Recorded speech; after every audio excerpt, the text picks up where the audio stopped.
थाना खोड़ा क्षेत्र के अंतर्गत 28 तारीख को एक दुखद घटना हुई थी, जिसमें असद नामक युवक के द्वारा सूर्य चौहान को चाकू मार दिया गया था और जिसमें इलाज के दौरान सूर्य चौहान का देहांत हो गया था। उनके परिजनों के द्वारा दी गई तहरीर के आधार पर थाना खोड़ा में सुसंगत धाराओं में मुकदमा पंजीकृत किया गया था और 5 अभियुक्तों को आरोपी बनाया गया था। इसमें 3 अभियुक्तों की गिरफ्तारी तत्काल पुलिस के द्वारा कर ली गई थी और शेष अभियुक्त शेष थे, जिसमें से मुख्य आरोपी असद फरार था और उसके ऊपर पुलिस टीम के द्वारा 50,000 रुपये पुरस्कार की घोषणा भी की गई थी। आज पुलिस टीम को यह सूचना प्राप्त हुई थी कि असद अपने कुछ साथियों से मिलने थाना खोड़ा क्षेत्र में आने वाला है और उनसे पैसे लेकर के वो भागने की फिराक में था। पुलिस टीम के द्वारा तत्काल कार्रवाई करते हुए इस पूरे क्षेत्र में कॉम्बिंग की जा रही थी। एसीपी इंदिरापुरम और थाना खोड़ा और थाना इंदिरापुरम की पूरी टीम इस क्षेत्र में मुस्तैद थी। बैरियर लगा के चेकिंग की जा रही थी। इसी दौरान असद अपने एक साथी के साथ बाइक से आता हुआ दिखाई देता है। पुलिस टीम के द्वारा उसे रोकने का प्रयास किया जाता है, चेतावनी दी जाती है, लेकिन वो पुलिस टीम पर फायरिंग करता है और जवाबी फायरिंग में पुलिस टीम के द्वारा भी आत्मरक्षा फायरिंग की जाती है, जिसमें असद को गोली लगती है। असद को इलाज के लिए तत्काल नजदीकी हॉस्पिटल में भर्ती कराया जाता है। इसमें एक्सचेंज ऑफ फायर में हमारा एक कांस्टेबल भी घायल होता है, जिसको अस्पताल में भर्ती कराया गया है। मौके का फायदा उठा करके जो असद का दूसरा साथी है वो भागने में कामयाब होता है। असद ने जिस पिस्टल से फायरिंग की थी उसको पुलिस द्वारा बरामद किया गया है और एक बाइक भी बरामद की गई है। संपूर्ण घटनाक्रम की विधिवत जांच करके अग्रिम विधिक कार्रवाई की जा रही है। हमारे संवाददाता मोहित हम इस वक्त लाइव हमारे साथ जुड़ गए, सीधा उन्हीं का रुख कर लेते हैं। मोहित, भागने की कोशिश कर रहा था असद, कोशिश उसकी ये थी कि पैसे लेकर फरार हो जाऊं और उसका एनकाउंटर, दीजिए पूरी जानकारी। हाँ बिल्कुल, देखिए असद को लेकर दिल्ली जो यूपी पुलिस है वो लगातार दबिश डाल रही थी। ना सिर्फ यूपी पुलिस बल्कि इंटर स्टेट कोऑर्डिनेशन भी किया गया था कि असद अगर दूसरे शहरों की तरफ जाता है तो वहां पे भी उसको पकड़ा जाए। असद की जो फोटोज हैं वो रिलीज कर दी गई थी पुलिस की तरफ से और उसको 50,000 रुपए का नाम रखा गया था। पुलिस को देर रात सूचना मिलती है कि असद जो है वो दोबारा से अपने खोड़ा इलाके में आएगा और अपने कुछ साथियों से पैसे लेके वहां से फरार होगा। उसके साथ एक अन्य साथी भी था।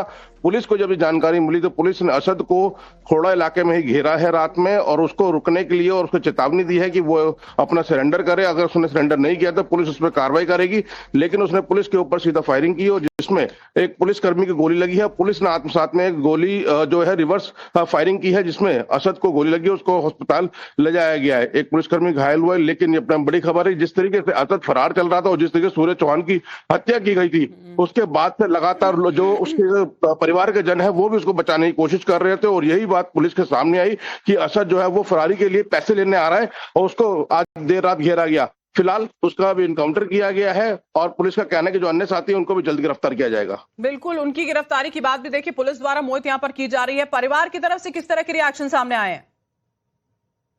देखिए, सूर्य चौहान का परिवार जो है वो शुरुआत से ही जो इनकाउंटर की बात कर रहा था, उनका कहना था कि योगी जी से हमें ये उम्मीद है कि जिस तरीके से हमारे बेटे की हत्या की गई है उसी तरीके से इस मामले में पुलिस भी आगे कार्रवाई करे और इसमें जो आरोपी हैं उनका इनकाउंटर करे। और लगातार इस बात को लेकर ना सिर्फ जो सूर्य का परिवार है बल्कि जो उसके आसपास के लोग हैं वो इसी बात की मांग कर रहे थे। और अब जब असद के इनकाउंटर की बात आई है तो कहीं ना कहीं परिवार को राहत जरूर मिली है, लेकिन परिवार का कह रहा है कि अन्य जो आरोपी हैं जो उसको घर से बुला के ले गए थे और जिस तरीके से उसको घेर के मारा है उन सबके साथ यही पुलिस को बर्ताव करना चाहिए। मोहित, ये हैरानी वाली पूरी खबर थी क्योंकि देखिए एक तो होता है कि रेज में आकर, गुस्से में आकर कोई इस तरह की घटना को अंजाम देता है, उस तरह की खबरें आती हैं। यहां तो पूरी प्री प्लानिंग के साथ में बुलाया गया, ले जाया गया, कहा जाता है कि बकरा हलाल होते हुए देखा है क्या, और उसके बाद बेरहमी से बर्बरता से मौत के घाट उतार दिया जाता है।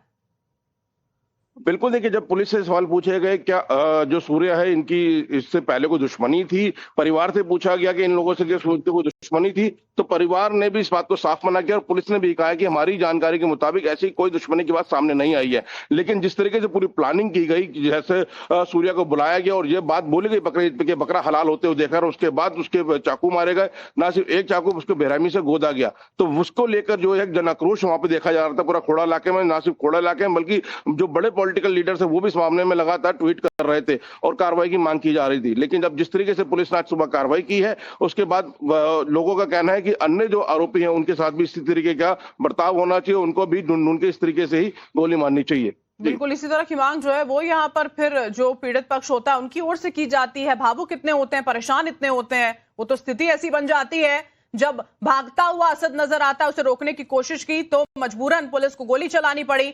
और देखिए पुलिस एनकाउंटर में आरोपी असद जो है वो मारा गया है। खोड़ा और इंदिरापुरम पुलिस की संयुक्त कार्रवाई थी ये, जिसमें असद को गोली लगी, उसको इलाज के लिए ले जाया गया और वहां पर उसकी जान चली गई।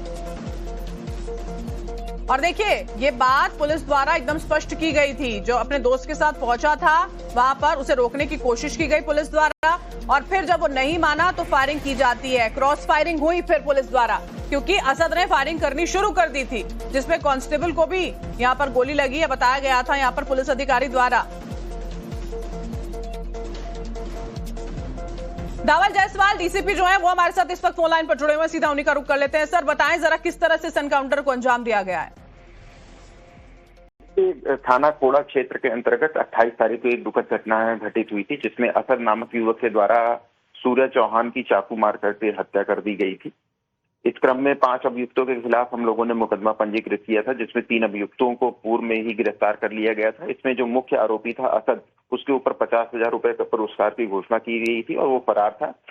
आज पुलिस को ये सूचना मिली थी कि वो अपने कुछ साथियों से मिलने के लिए इस क्षेत्र में आने वाला है, जिस क्रम में पुलिस टीम के द्वारा वहां पर घेराबंदी की गई थी और बैरियर लगाकर चेकिंग की जा रही थी। पुलिस टीम के द्वारा जब चेकिंग की जा रही थी तो असद अपने एक साथी के साथ बाइक से आता हुआ दिखाई देता है और पुलिस टीम ने इसको रोकने का प्रयास किया वहां पर, जिससे प्रत्युत्तर में उसने पुलिस टीम पर फायरिंग की। आत्मरक्षा पुलिस टीम के द्वारा भी असद पर फायरिंग की गई थी, जिसमें असद को गोली लगी। तत्काल पुलिस द्वारा उसे नजदीकी अस्पताल में भर्ती कराया गया, जहां पर इलाज के दौरान बाद में डॉक्टरों के द्वारा उसे मृत घोषित कर दिया गया।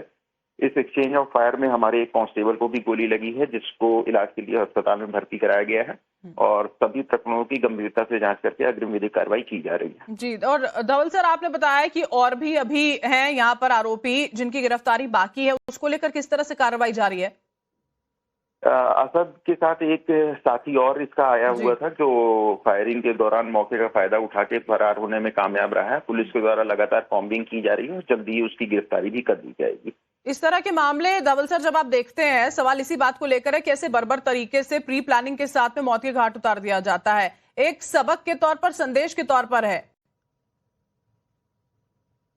देखिए, उत्तर प्रदेश शासन सरकार की मंशा है कि जो भी अपराधी अपराध करेगा उसके विरुद्ध कठोर से कठोर कार्रवाई की जाएगी और इस कार्रवाई को इसी क्रम में देखा जा सकता है। और इसी कार्रवाई, इसी कड़ी में बात यहाँ पर जो तमाम जनता है उत्तर प्रदेश की, उस तक ये पहुंचती है। बार बार लोग भी ये कहते हैं धवल जी कि हम इस बात से निश्चिंत हैं कि अगर किसी तरह से कुछ गलत होता है तो फिर पुलिस ठीक से कार्रवाई करती नजर आएगी। योगी सरकार में उन्होंने ये देखा, ये बातें सुनी है हमने। क्योंकि जी बिल्कुल, जो भी जघन्य अपराध होते हैं उसके विरुद्ध हमारे कानून में सक्षम हमें शक्तियां प्रदान की गई हैं और उसके तहत जो भी जघन्य अपराध होगा उसको हम लोग सख्ती से निपटेंगे और उनके विरुद्ध कठोर कार्रवाई करेंगे। ये पूरी जानकारी जब वहां तक पहुंची है धवल जी, परिवार तक, सूर्य के परिवार तक, तब किस तरह से आप तक प्रतिक्रिया सामने आई? परिवार हम लोग के कॉन्फिडेंस में शुरू से था और परिवार इस कार्रवाई से संतुष्ट है और बाकी और भी परिवार से बातचीत हम लोग की जारी है लगातार। ठीक है, बहुत बहुत शुक्रिया आपका इस हमारे साथ जुड़ने के लिए और ये तमाम जानकारी साझा करने के। धवल जायसवाल, डीसीपी गाजियाबाद, उन्होंने बताया कैसे पूरा का पूरा घटनाक्रम यहां पर हुआ है। असद जो बाइक पर अपने दोस्त के साथ में पहुंचता है, कोशिश उसकी ओर से ये की जा रही थी कि उनसे पैसे लेकर वो फरार हो जाए। ये जानकारी पुलिस को मिली थी और इसी वजह से कोशिश ये की गई थी कि उसे गिरफ्तार किया जाए और इसके लिए असद को रोका भी गया और बार बार उसे कहा जा रहा था कि वो रुक जाए, वो नहीं माना और उसके बाद क्रॉस फायरिंग होती है। पहले असद की ओर से फायरिंग कर दी गई, मजबूरन पुलिस को भी गोली चलानी पड़ी, जिसमें कांस्टेबल देखिए वो घायल हुआ जब असद फायरिंग कर रहा था और पुलिस की गोली लगने से असद जो है वो घायल होता है। उसको अस्पताल के लिए तुरंत इलाज के लिए अस्पताल ले जाया गया था, जहां पर उसे मृत घोषित कर दिया गया। मोहित ओम हमारे साथ जुड़े हुए हैं। मोहित, अब ये अपने आप में नजीर के तौर पर मामला पेश होगा कि अगर आप इस तरह से इतनी बर्बरता के साथ प्री प्लानिंग करके इस तरह की घटनाओं को अंजाम देते हैं तो सतर्क हो जाइए। बिल्कुल बरखा, देखिए जिस तरीके से गाजियाबाद पुलिस की कार्रवाई है, उनका कहना था कि इस मामले में पहले से ही हमें आदेश था कि कठोर से कठोर कार्रवाई इसमें की जाए और जब असद को आज घेरने की कोशिश की गई तो पहले उसको पकड़ने के लिए, उसको सरेंडर करने के लिए बोला गया, लेकिन वो प्री प्लानिंग के साथ फरार हो रहा था। जैसे प्री प्लानिंग से मर्डर किया था, प्री प्लानिंग से ही उसकी फरारी काटने की इसकी पूरी तैयारी थी और अपने साथ हथियार लेके वो चल रहा था। और जब पुलिस ने रोकने की कोशिश की तो उन्होंने पुलिस के ऊपर फायरिंग की। ना सिर्फ असद बल्कि उसका साथी भी था जो मौके का फायदा उठा के वहां से भागने में कामयाब हो गए, लेकिन पुलिस का कहना है कि जो 5वां आरोपी है उसको भी बेहद जल्द गिरफ्तार किया जाएगा। और जिस तरीके की ये पूरी जो पुलिस की कार्रवाई है, साहब सही कह रही है, नजीर पेश करती है, लेकिन ऐसे कई वाकये हमने पहले भी देखे हैं कि जब पुलिस ने इस तरीके की कठोर कार्रवाई की है, लेकिन जो आरोपी मानसिकता के लोग हैं या कई एक विशेष जो मानसिकता के साथ चलने वाले लोग हैं, वो इन कार्रवाइयों से उनको शायद सबक नहीं मिल रहा है और एक के बाद एक इस तरीके की वारदातों को अंजाम दे रहे हैं। और जिस तरीके से सूर्या की हत्या की गई थी, बेहद अपने में जघन्य अपराध है, एक विश्वास के ऊपर चोट है कि आप अपने घर किसी को एक त्योहार पर बुलाते हैं, इनवाइट करते हैं और उसके बाद उसकी बेरहमी से हत्या कर देते हैं, वो भी तब जब आपकी कोई उससे कोई पुरानी दुश्मनी ऐसी नहीं थी। लेकिन जिस तरीके से पूरी पुलिस की जो एक आरोप जो नजीर पुलिस ने अपनी कार्रवाई से पेश की है, वो आने वाले वक्त के लिए एक नजीर जरूर है, क्योंकि जो आरोपी इस तरीके की वारदात को अंजाम देने की सोच भी रहे तो उससे कहीं ना कहीं उनके अंदर डर का माहौल जो है जरूर पैदा होगा। जी बिल्कुल। और परिवार, जब हमने यहाँ पर धवल जायसवाल से बात की है मोहित, उनका ये कहना है कि परिवार पहले से ही आश्वस्त था इस बात को लेकर कि कार्रवाई ठीक तरीके से की जाएगी। इतना विश्वास यहाँ पर सिस्टम पर, सरकार पर, पुलिस पर था। और बिल्कुल देखिए, जब भी हमारी परिवार से उस बात हुई थी, परिवार का कहना था कि हमें पूरा विश्वास है कि योगी सरकार हमारे साथ न्याय करेगी, क्योंकि हमारा जो बच्चा था वो एक शरीफ लड़का था, एक नाबालिग लड़का था और उसकी कभी किसी से ऐसी कोई दुश्मनी नहीं थी। और वो एक दोस्ती के नाते अपने दोस्त के घर गया था, एक त्योहार पे गया था, एक अच्छे सौहार्दपूर्ण वातावरण में गया था, लेकिन उसके साथ जिस तरीके से उन्होंने बर्ताव किया है, उसके बाद अब हमें पूरी उम्मीद है कि सरकार इस मामले में कठोर से कठोर कार्रवाई करेगी। और जब असद के एनकाउंटर की बात सामने आई है तो परिवार में थोड़ा संतोष जरूर है, लेकिन परिवार का कहना है कि बाकी जो आरोपी हैं उनके साथ भी इसी तरीके से कठोर कार्रवाई करनी चाहिए। और मोहित, अब सवाल इस बात को लेकर भी खड़ा हो जाता है, क्योंकि देखिए ये जो एनकाउंटर का मामला है, इसको लेकर सवाल खड़े करने के लिए विपक्ष जरूर तैयार रहेगा, विपक्ष अपना काम यहाँ पर करेगा, लेकिन जब इस तरह की घटनाएं होती हैं उन पर तो कम से कम राजनीति ना हो इसकी उम्मीद की जाती है, लेकिन होता उलट ही है। देखिए, जब